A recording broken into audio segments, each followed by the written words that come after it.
Hello, everyone, and welcome to the Immersive Tech Talk podcast series presented by VRD HealthTech.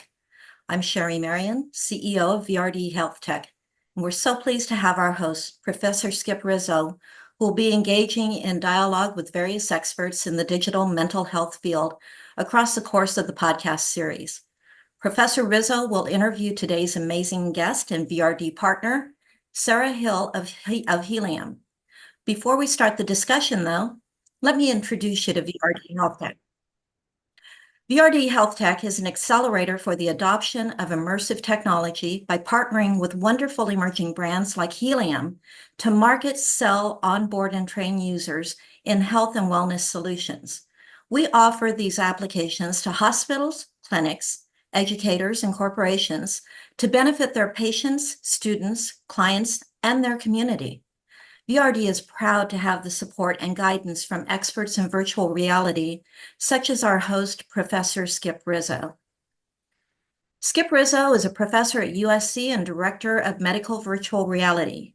He serves as an advisor and chief science officer for our partner, Cognitive Leap, exploring methods to address attention deficit hyperactivity disorder, or ADHD, in children.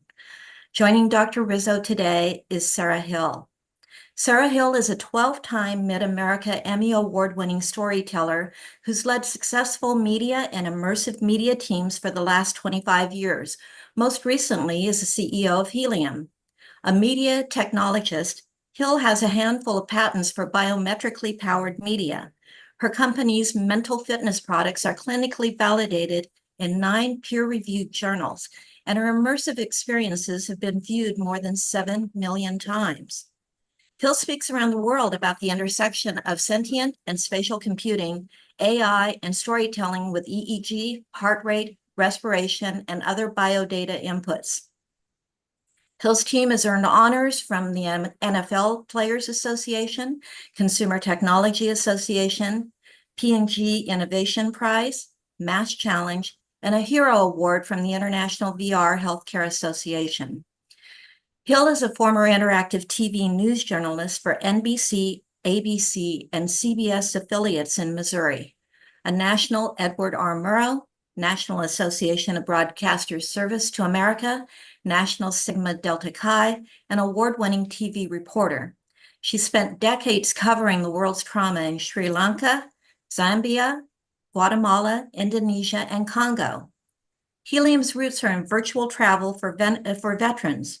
In 2013, Hill's team built a program called Honor Everywhere, which uses mobile, virtual, and augmented reality to allow aging veterans the opportunity to virtually visit their World War II, Vietnam, Korea, and women's memorials.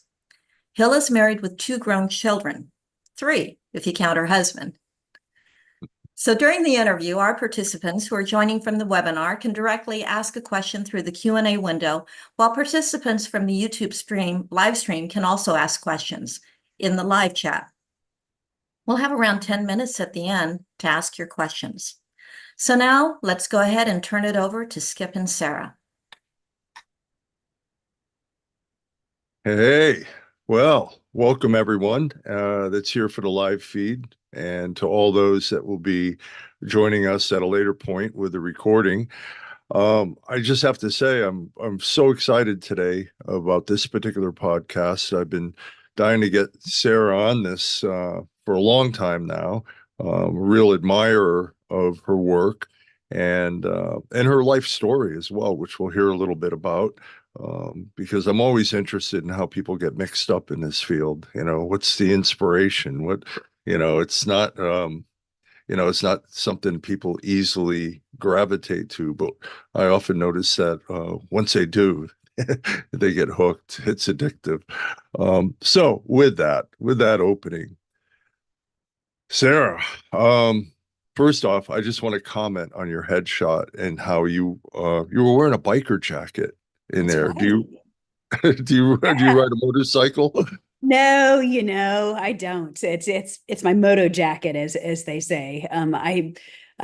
used to ride motorcycles when we would do escorts for the honor flights in our area, the real honor flights. And there's, a couple hundred motorcycles that would come and surround these veterans as they were riding home. So that's my only motorcycle expertise. I wish maybe once I retire someday, I'll have time to ride motorcycles. But you ride, don't you? Oh yeah, oh Yeah, yeah. yeah. I've been riding since I was a kid, and somehow I'm still here to tell the story about it. And I have that same style jacket, although it's kind of, it's kind of fallen out of fashion favor a little bit, but I still wear it when I need to wear it in sunny California. I don't often need a thick coat like that. Yeah, a moto jacket never falls out of fashion. What are you saying? I mean, right? It's always on point, True, you know? true. And It's it's timeless. great to be here with you. Obviously, mutual admiration society. And one of the reasons why I got messed up in this crazy industry that we call immersive, is you. So we can talk about that later.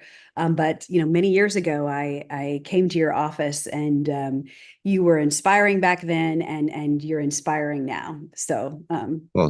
thank you for that. I do remember that meeting because you were, it struck me how focused you were on the interest of veterans. And maybe we could start off with just, you giving us a little history of what you did before, how it led into this, and then a little bit on how your interest in serving the veteran population came about.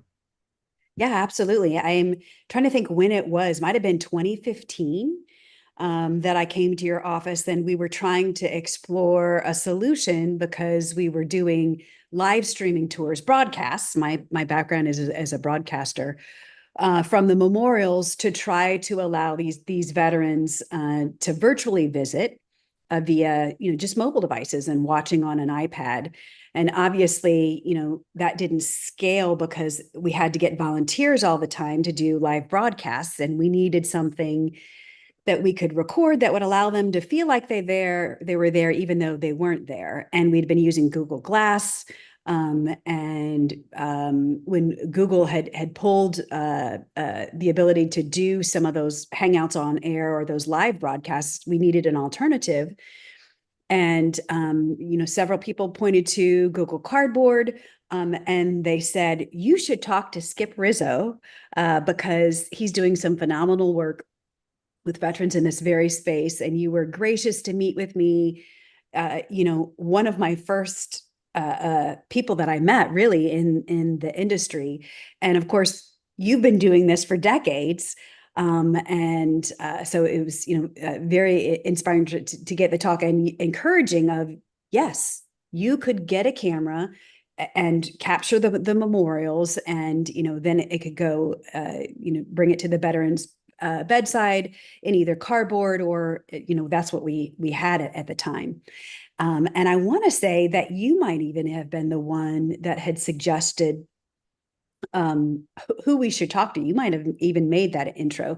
So obviously, very, very appreciative of that. And that ultimately launched our company, and our company's social purpose, which is, not only the purpose of Helium, but so many others have, adopted that program and are sharing it. It's a free library that's out there, which is really kind of cool. And others are now contributing to it, which is which is really great. Mind Immersive, Penumbra is sharing it.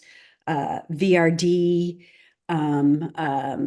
Neuro Rehab VR, basically every single virtual reality company is sharing these free virtual libraries, and it's always great to see everyone play well in the sandbox together. Yeah, well, I before we dig into helium specifically, let's just I want to pursue the veteran thing a little more because I hope the audience gets the phenomenal thing that you've done, and that is to give veterans the capability to be immersed in these settings of places that they would want to go to, especially, particularly older veterans, but they don't have the means or the capability to travel. And they can go to the Vietnam Wall and be in a VR headset and be there and to look around. And to me, this is a type of VR that I think is really important. We often think about, 3D graphic VR where you're interacting or shooting a gun or flying around and everything. But the capture of spherical video of real places in high fidelity, I think is a remarkable capability that we can do even with tiny little cameras. I have a Ryko camera, a 2-camera rig that I attached my motorcycle helmet one time and took a wild ride, and so you can put on the headset and be from the top of my helmet jamming around corners and stuff. I mean, it's really the vomit comet because it is kind of provocative motion in VR. But what you're doing really gives people opportunity to have experiences. And I know that you're working a little bit with the VA with I think Billy Rutherford from West Virginia VA on the honor flight experience and so on. I know that that's something that's moving along. And as a matter of fact, Billy was at the American Psychological Association last week. We had a symposium, and he presented on the use of spherical video for veterans that are having difficult times going to places that we just take for granted, going to the market, going to a restaurant, a crowded restaurant, going to an outdoor concert or a fair where there's a lot of people around. And a lot of times people don't understand that the challenges that sometimes people that are experiencing PTSD, it really limits their capability to have experiences in the real world. So the idea of giving veterans these opportunities like you've done is really inspiring and deserves to be commended. Well, thank you for that. But it's obviously not just me. It's, everyone in the industry who's contributing to that library, which is really cool. And their expertise, including Billy and VA Immersive. And, when you look at it, we're back in, the day in 2015 or 2016, we were losing those World War II vets at a rate of 500 a day. 500 veterans a day were passing away. And so, we were working with the honor flight programs and would get phone calls from these veterans saying that they're on too much oxygen, or they didn't have mobility to be able to physically travel there. And so that's how the program started. Sadly, we had hundreds of veterans pass away on the waiting list because we didn't have the ability to get them VR goggles fast enough. But we did get, thousands of veterans shipped kits. We continue to ship kits to them. And if there's anyone who's interested in that, contact your local VA or your local honor flight program. Sometimes even your local VFW, they can, reach out. And any other VR companies that are listening and have goggles, like if you have Quest 2s or you have, old Pico G2 4Ks, and you're wondering, what am I going to do? Like, there are groups out there that could really use that hardware so that they can, view some of that software. So it's a fascinating program that everyone is contributing to, which I think is great to share it. And these are video files that you can just put on, your existing apps, your existing software, and allow other people to feel like they're there, even though they aren't there. And the stories, my background is a storyteller, immersive storyteller. They're narrated by these living pieces of history. They're narrated by, a Vietnam veteran who, lost both of his legs during the war. And a World War II veteran and a Korean veteran. And, sadly, all of the individuals that we have interviewed have not since passed away. And so those stories are so important now because they're like, you can't replicate that. Right. They're living pieces of history. And even though we shot them with, old jaunt cameras, the 24 different cameras, set up in a way that in an array that was crazy terrible to stitch. And when you're viewing it, you can see the stitch lines, but like that was circa 2016. And now I would love, with AI, maybe there's somebody out there who'd want to help us with this, to be able to, bump up the resolutions in those videos at the memorial, so that we can still keep those stories of those narrators of the people, Right. those veterans, welcoming people and then sharing their story. And then, what better virtual tour guide than them, that we could, somehow bump up the resolution, because, back then 4K was, great. And now, we needed upwards of 8K. So maybe somebody's listening with that expertise in AI video who could help us with that.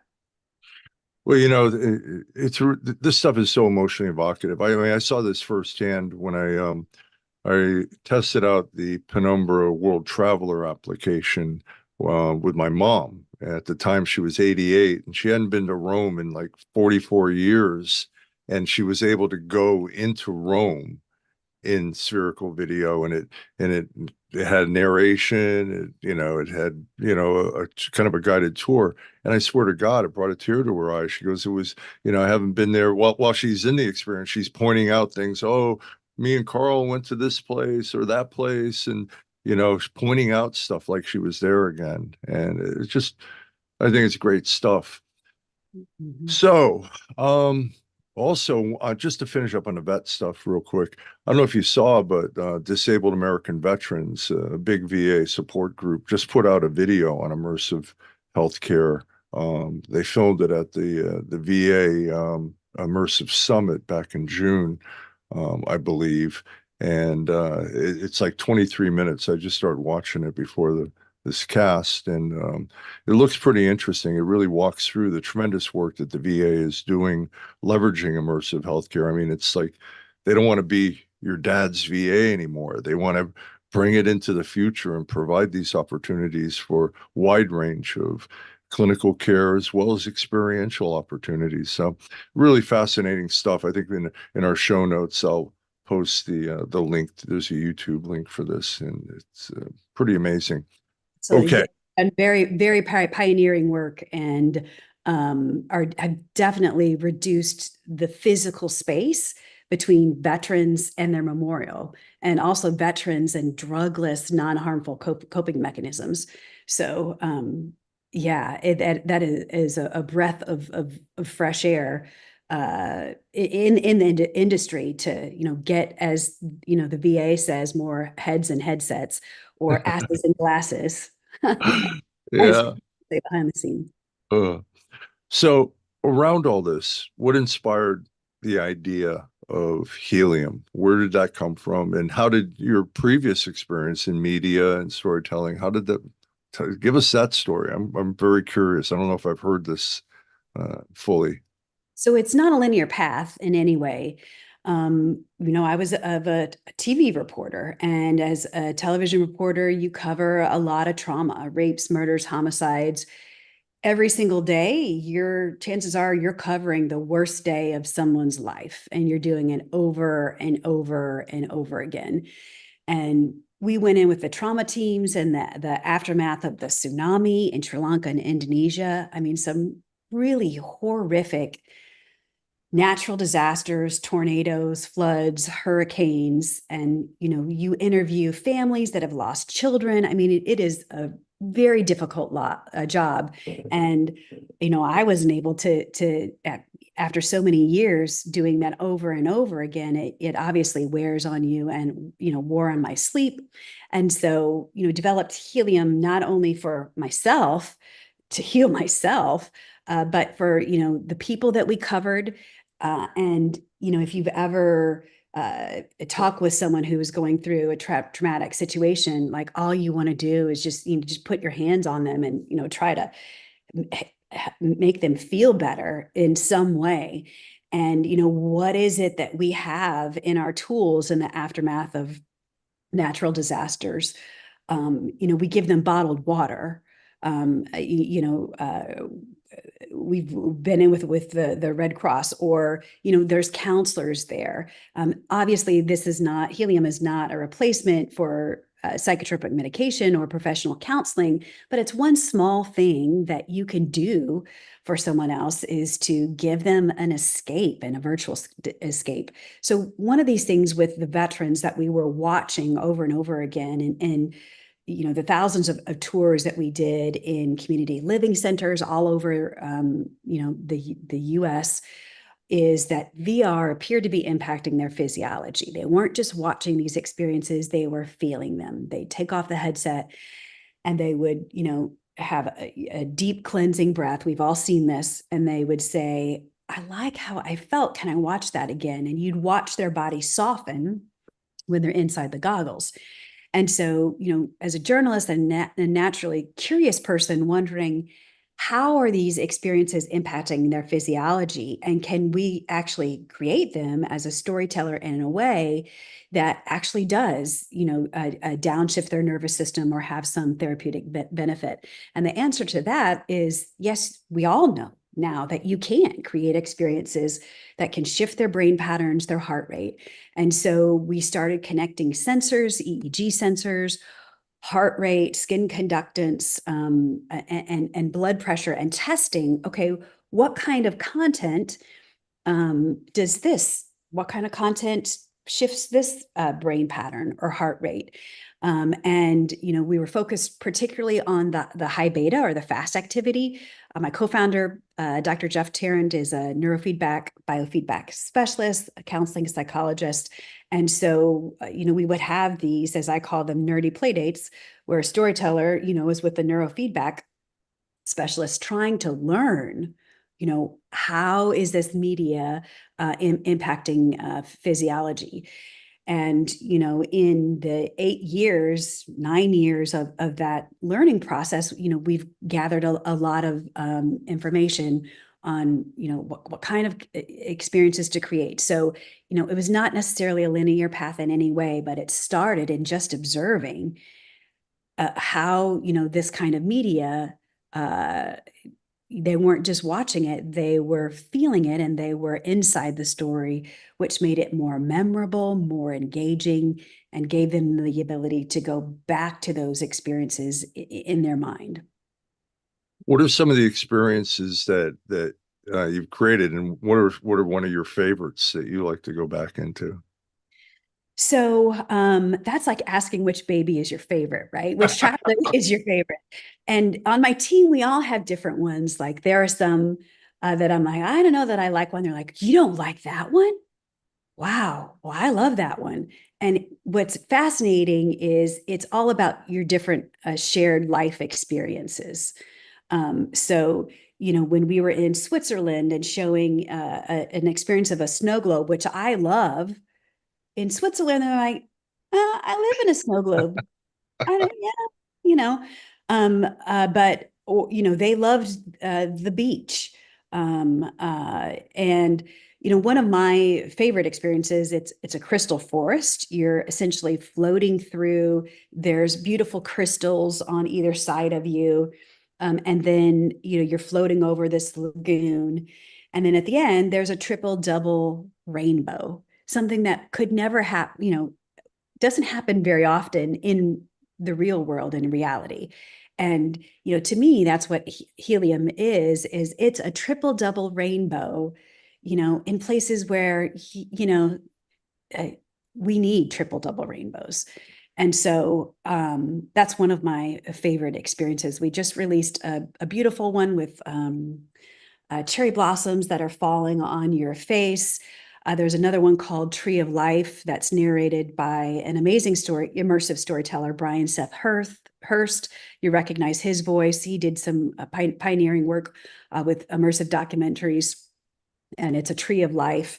And you go through this tree, and then you go underwater, and then you come up and you're rejuvenated. So my expertise and what I love to do is the storytelling.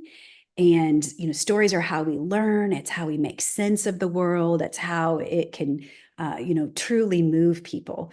So, that's what I enjoy as part of the platform. But there are about 40 different experiences. Every 60 days, we add a new piece of content. Some of them are real video. Some of them are computer generated, created in a game engine. But at our core, our company is a storytelling company that creates stories with unique biodata inputs that allow you to see your feelings. Because after all, how are you supposed to learn to control what you can't see to know, am I doing this right? And so we're just displaying for the user what's historically been unseen inside the body, and then changing those environments according to their physiology so they can learn to self-regulate when they don't have the goggles. Now, you're not really a clinical focused company. You're developing these for anyone, that wants to be able to calm, that wants to be able to understand their reactions to different places. I mean, it's really sort of neurotypically oriented. What do you see? What kinds of clinical populations might benefit from this? I mean, do you see this as a pain management tool, perhaps?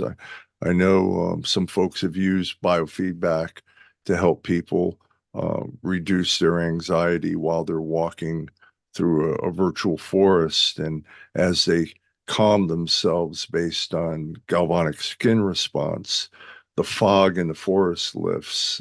Diane Gramala had built this world, and I thought that was pretty fascinating to really have that body interaction in the world. And how do you see that playing out clinically, even aside from all the FDA stuff you have to jump through? Yeah, and helium in its current form is not a clinical intervention. It's not meant to be used with patients, not a replacement for meds or counseling. It's a self-regulation tool. Think of it like a mental fitness tool. Just as you would exercise your body, this allows you to exercise your mind and actually see your brain patterns, your heart rate, for that self-regulation. But it is used with individuals who want to have self-management of their pain, or self-management of their anxiety, or self-management of their insomnia as part of a healthy lifestyle. And there are incredible digital therapeutic interventions that require a prescription and are used with in clinical environments. And Helium is not one of them. It's used with employee wellness programs. It is used with consumers as well in their home for the self-management of different conditions. That said, it's clinically validated in a number of peer-reviewed journals.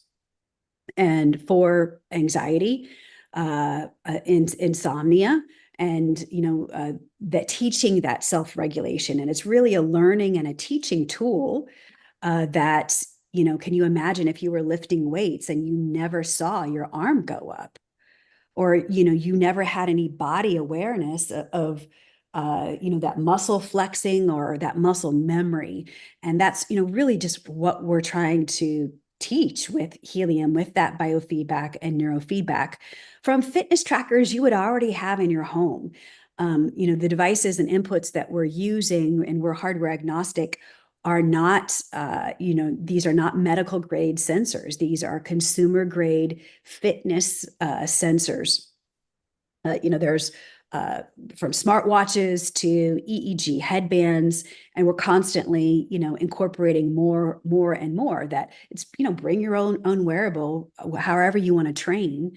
It is a workout, a downshift for the mind. And as far as the future in clinical populations, that requires, additional research. And we're involved in a number of studies as it relates to that. But you don't need a prescription to use Helium. It's not meant to be used inside the hospital. This is a fitness and a wellness tool that you can get in your break room, in your quiet room, or in the comfort of your own home. I think that's an important point to underscore here, is that a lot of times with VR, there's extra complications for how users can access the proper equipment and the software. And, sometimes it can be onerous, and there's various levels you have to get through if you're unfamiliar. But the ability to be able to pair this with an Apple Watch or any other type device, I think that's a very smart thing to make this accessible. And I'm looking at a future in clinical work where wearables that can monitor a person's sleep, their activity, various heart rate variables, and so on, over time are going to start getting greater integration in the clinical process. We just submitted a grant for treating PTSD due to sexual assault. And part of that grant involved the idea of wearing wearables, having a wearable device for the month before you even start therapy that establishes a baseline on all these things: how often you leave the house, how much activity do you get, how's your sleep been, and you get that baseline a month before therapy. And then during this, rather challenging type of therapy, person is wearing the watch, and you start to be able to pick up some of these bodily or behavioral activities in their everyday life, and start to look at that now that we have, really good tools for big data analytics and AI and so forth. We can start to look at predictors of change during the course of therapy as well as after therapy. Do they go out of their house more? Do they have more activity? Is there heart rate variability at a better level for improving health? And I just see this tech revolution and the kinds of things you're leading here with the integration of physiological variables with VR experiences as just being the way we have to go in the future. If we're going to pursue a precision medicine approach, we've got to be able to precisely or close to precision measure people in their everyday world. And so this is fascinating. Now let me throw something out that I brought up in my in our little pre-interview thing about children. Now I know you don't work with children, but I have an interest in children. I know the sponsors of the podcast does. Do you ever see the helium content being relevant for children with special needs as a calming tool, if they can adapt to a headset, given that, which we know from a lot of research with autism and, of course, with ADHD, with our cognitive leap work, that kids pretty readily adapt to these things with no relatively little ill effects. In fact, sometimes less ill effects in adults in terms of maybe getting dizzy or getting those things that we call cyber sickness. But, anxiety disorders in children, or children that have had adverse childhood experiences and, are hyped up and things that have an impact later in life in their medical and psychological functioning. Do you see what are the challenges for trying to translate what you've done to a younger population? I mean, how young do you go? I guess you don't have a way of monitoring it if it's a consumer product. You don't know if a parent's buying it for their kid. But what's your thoughts on that? So usually we go by the goggle manufacturers guidelines, ages 12 and above. So we do have youth and young adults that are using Helium at schools to learn to self-regulate. And it's measured mindfulness. Just as they're having yoga classes and learning about yoga, this is a way that they can learn about their mind and their heart, and how what they think about up here has a direct impact, on their physiology. And, to me, as a storyteller, very excited about that as it relates to youth and young adults. Even though Helium isn't designed for that, it is an engaging medium for youth, because the data, the biometric data from their Apple Watch or any fitness tracker, EEG headband that they're using, is no longer a flat number on their wrist or in a mobile device. It's spatial, and it's set out into the world, and they can better understand, oh, when I quiet my mind, the fast activity in my brain goes down, and my solar system lights up around me. And when, it's not, it darkens. And that is a visual that they can take outside of the goggles and, quickly learn that, when I quiet my mind, my aura turns green like a traffic light. And when I breathe more, my environment changes. And I think that's, visual markers are important, not just for the youth, but for adults as well. And because even without words, they can better understand that. But there are parents who've contacted us. We have one of them on our blog who, she uses it with her daughter to try to help her self-manage during her panic attacks, because it's visual and it's immersive. And she can learn that self-regulation. Then if she has one when she's away, that she has some kind of, reminder of a fitness routine, like a mental fitness routine that she can go through. I think that's so important. I think we tend to underestimate. We think kids are, so resilient, but the data shows that, there's long-term impacts when the needs of children's mental health issues are not addressed. Yeah. Even Okay. in trauma victims, Helium is used with some victims of gender-based violence in Iraq right now. And some of those women, when they're working with their therapists, and they tell them to imagine a safe place, they can't even imagine, and they can't go to that place in their mind.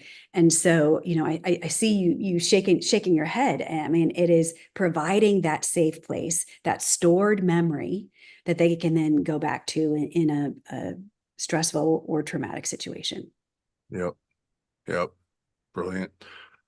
Um, okay. Now, what has your experience been with traditional medicine? I mean, have you in your interactions with doctors and psychologists and whatever, have you had any pushback on making this available as a consumer product? Is there what's your experience with that? Yeah. I'm not, obviously, and my background is not in medicine. It's in media and storytelling and video storytelling. And so I've had to pair myself with other people on my team who do have that expertise. But in the early days, which is one of the reasons why, we got and partnered on a bunch of research to get the product validated, because, in the early days, they're like, I don't know. Are those butterflies really hatching from your EEG brain pattern switching? How do you know? And so, we had to prove that out in not one, but, pretty soon we'll have more than 10 peer-reviewed journals. But that was good, because even though our product wasn't designed originally for clinical validations or clinical populations, we still it forced us, as you should, get that clinical validation for your product, even though it's going to be in the wellness sector. So we got pushed back in a good way, Yeah. that taught us about trauma. I was not, as a storyteller, aware of trauma-informed language. That's something that we had to learn. We would create these stories, and then, we work with psychologists, and my partner's like, hold on, you can't say that in a story, because the language, you don't want it to be triggering. So, as storytellers, we really had to learn that new language and continue to adapt those stories to ensure that we don't have language that's triggering in there. And we have a lot to learn. I mean, even though, you have been in the industry for decades, there are, new nuances coming up all of the time that, we need to regularly pair ourselves with, clinicians and researchers who can help us educate, because telling a story through the filter of fixed rectangle is very different in an immersive story where the storyteller does not have control of the frame because the frame is moving inside the sphere. And for a storyteller, that's incredibly difficult to tell stories, just to tell stories that way. But we learned and continue to learn with that feedback that we get from clinicians.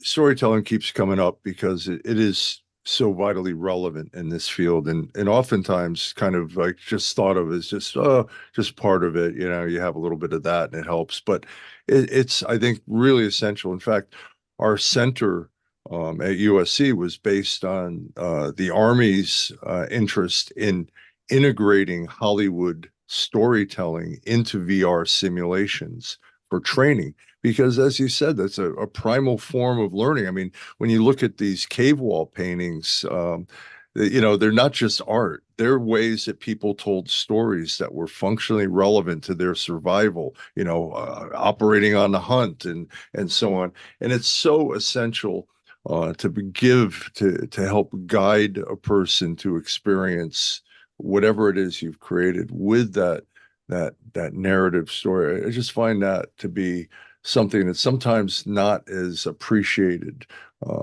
It's extremely important. Yeah, and, and now there's great, there's new inputs that we're telling these stories with, that people aren't just passively watching the media, they're feeling it, they're seeing their brain patterns and heart rate. Yep. And so, it's forced us to, learn an entirely different genre of storytelling where the user is influencing the narrative. Yep. We had built something for a museum, the Heroes Hall Museum down in Orange County by the fairgrounds down here. And it's a veteran museum. And they wanted to do something aside from posters and videos that explained, technology and veteran healthcare. So we ended up taking from our PTSD content. It was 3D graphic, but we made a spherical video of the content that we could manipulate and change. And we had a veteran that had served in Afghanistan narrate the story of his experience there between walking down a street that he had apprehension, a bomb going off, people screaming, him in the hospital, and we were able to create all those simulations in the world while he's narrating. And he told this story. It was a 7-minute piece. We had it at the museum for like 8 months. Over 100,000 people tried it. We had Samsung had donated the old Samsung Gear VR. They donated 10 headsets. So we had all these stations around. So after they walked around and saw that content, they could put on a headset for 7 minutes and be in an immersive narrative. And the feedback we got from that was just tremendous. And I think, now I put my clinical hat on, I think, well, maybe this is something that we should give out to spouses of people that were deployed, to give them a little more of an experience of the good, the bad, and the ugly of what their spouse that was in war went through. I'm going to dredge that up and send it to you so you can try that. It might be something. It's open source now, so we can just give it to you if you had an interest in that. I'd love to see it. We have a military spouse on our team, Kari Arbova. She's a spouse of a Marine, and that's a great idea because you never really think about the trauma that the spouse is going through. Right. And the warfighter is deployed. Yeah, they're part of it. They're part of it. Okay, we only got a few minutes left. I want to get to a couple of other types of questions. What's your view of the current state of VR? And what are things that excite you about the field beyond your own work? Are there companies or applications or just a context? Yeah, so the state of VR, it's hard, right? What we're doing is hard. And it's probably, you're shaking your head. It's been that way for decades. But I mean, just when you think it's getting better, there are certain things that complicate it. And, when I say complicated, the industry just moving so fast. You just get an app that's deployed and has an installed user base on one headset, and then the manufacturer sunsets that headset and, is no longer accepting software updates.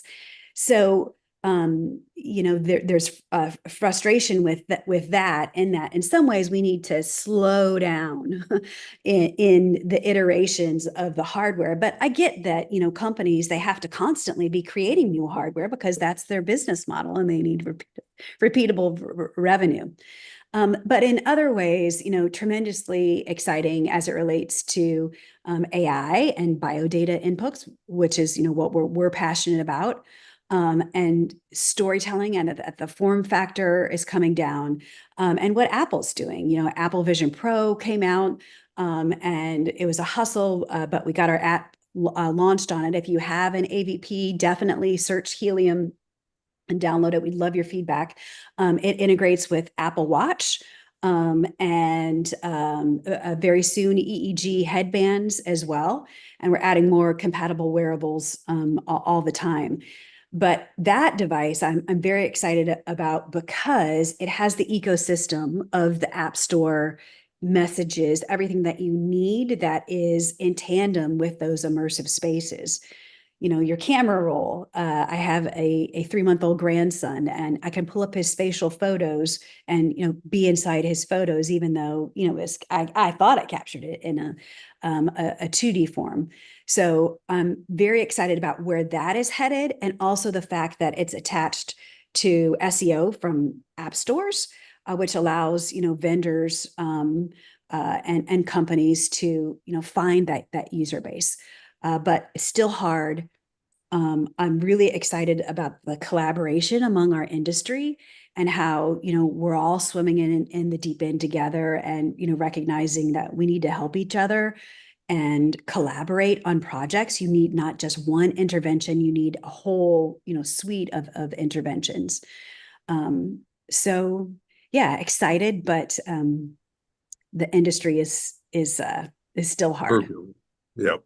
Yeah. All right. Last question, because we got to get to user or viewer questions. If you had unlimited money in 2 years to do anything you wanted in this space, do you have a pet project you would like to do? I ask this question of everybody at the end. Yeah, my ultimate experience in VR, when I lost my home in a tornado. I grew up in a very small town, and I mean, I can go back to that home in my mind. It was, a old 100-year-old home.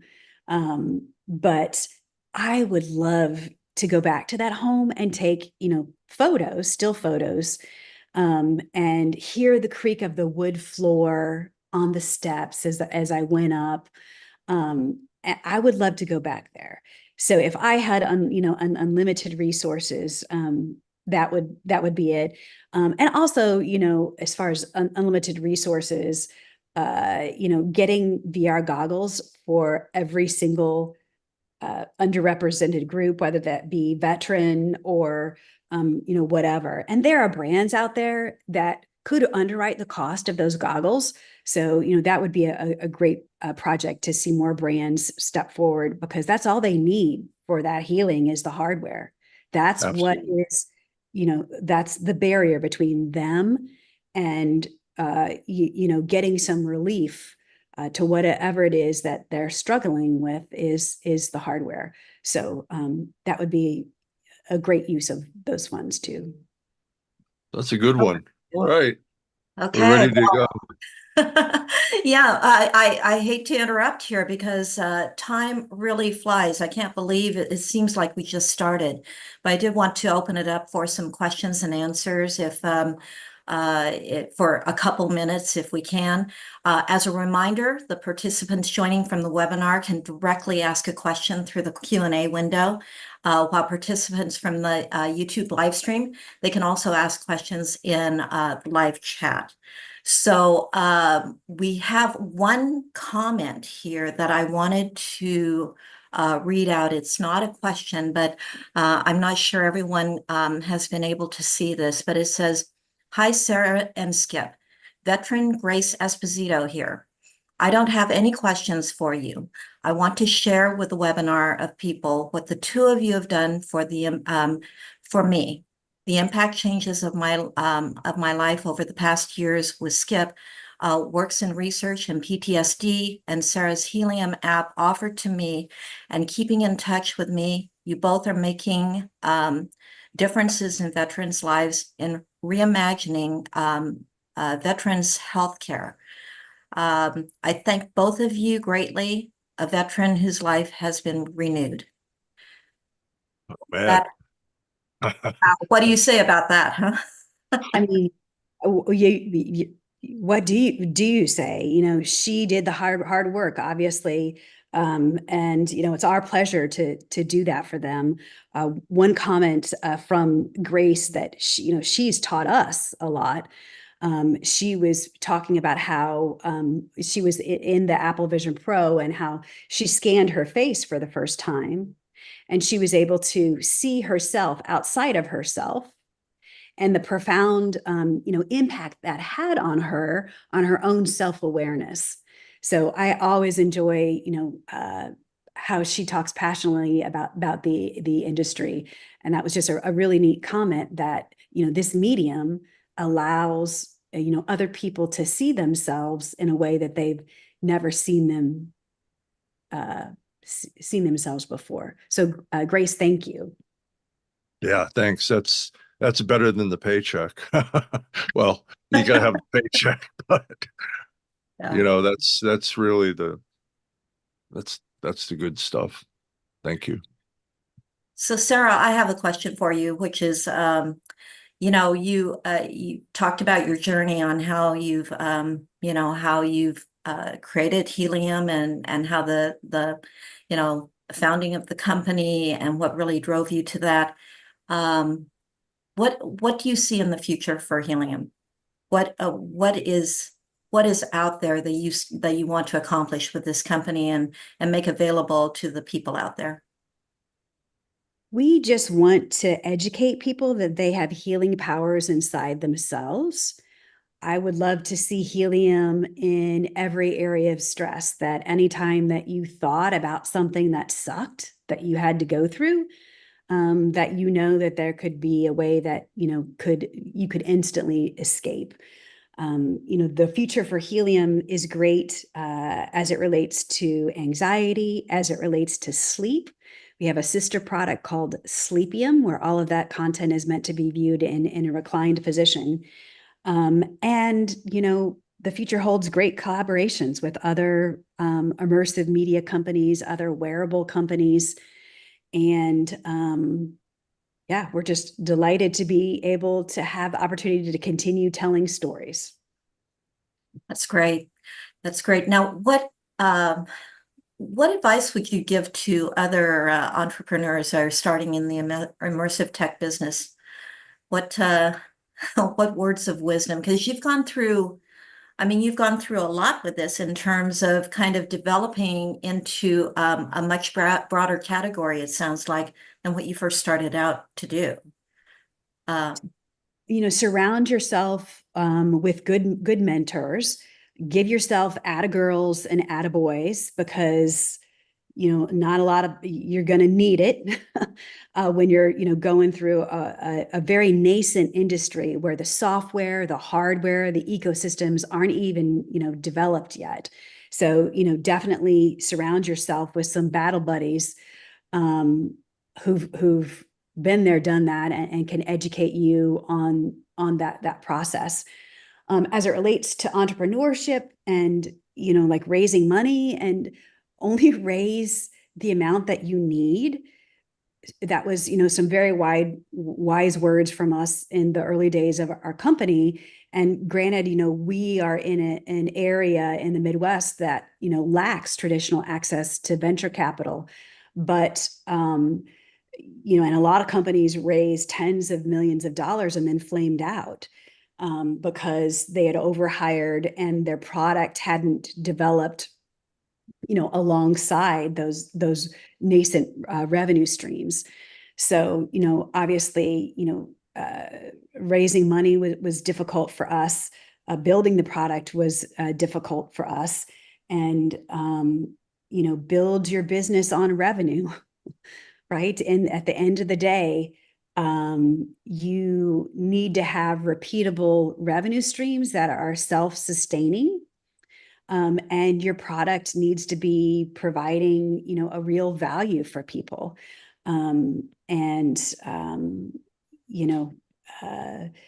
If I had a crystal ball and to look back on it, would I have done some things differently?